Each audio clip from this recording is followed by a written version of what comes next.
बातमी राष्ट्रवादीच्या विलीनीकरणासंदर्भातील आहे। 2 राष्ट्रवादी एकत्र येण्याचं बोलणं आमच्या समोर झालं होतं असा दावा दादा गटाचे नेते सयाजी शिंदेंनी केलाय। 2 राष्ट्रवादी एकत्र याव्यात हे दादांचं स्वप्न होतं असंही सयाजी शिंदे यांनी म्हटलंय।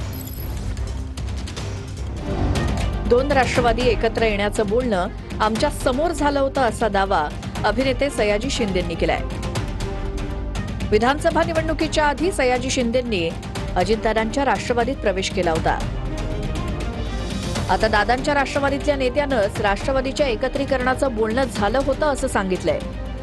इतकंच नव्हे तर 2 राष्ट्रवादी एकत्र याव्यात हे अजितदादांचं स्वप्न होतं असं देखील सयाजी शिंदे म्हणाले।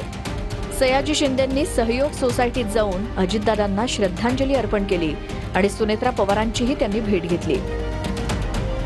म्हणजे आमच्यासमोर बोलणं झालं होतं की हे आता एकत्रपणे सुरू होईल सगळं, पण आता ते अचानक असं झाल्यामुळे आता काय नक्की तर कोणी काय न उठवता, कोणी काही त्याला वेगळ्या मार्गी न लावता दोघांनी एकत्र येऊन पुढे काम हे पुढे जावं तर महाराष्ट्र चांगला राहील। त्यांची स्वप्न ही आपण सगळ्यांनी स्पेशली सुनेत्रा वहिनी आणि सुप्रियाताई हे पवार असतील यांनी पुढे न्यायला पाहिजेत। आणि त्यांचं खरं तर पहिलं स्वप्न होतं दादांचं की दोन्ही एकत्र यावं आणि ते अपूर्ण राहिले ते पहिलं पूर्ण व्हावं तर ती महाराष्ट्राला खरं ताकद राहील।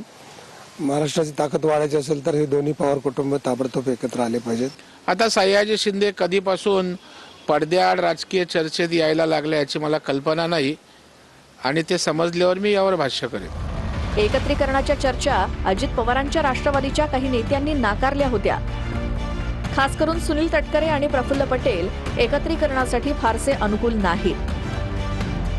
दादा त्यांना सगळे प्रत्येक गोष्ट सांगत असतील असं नसतील सांगत। आता त्याच्यावर मी कसं रिॲक्ट होणार आहे किंवा ते काय बोलले त्याच्यावर मी काहीतरी बोलावं, त्यांनी काय बोलावं त्यांचा अधिकार आहे। मी काय बोलावं हे माझा अधिकार आहे। माझं एकच आहे की विलीनीकरण हा विषय साहेबांच्या अखत्यारीत आहे, त्याच्यावर साहेब बोलतील। जे लोक आहेत 2 जणांवर आरोप केला जातो, प्रफुल्ल पटेल आणि सुनील तटकरे यांना या गोष्टी नकोय।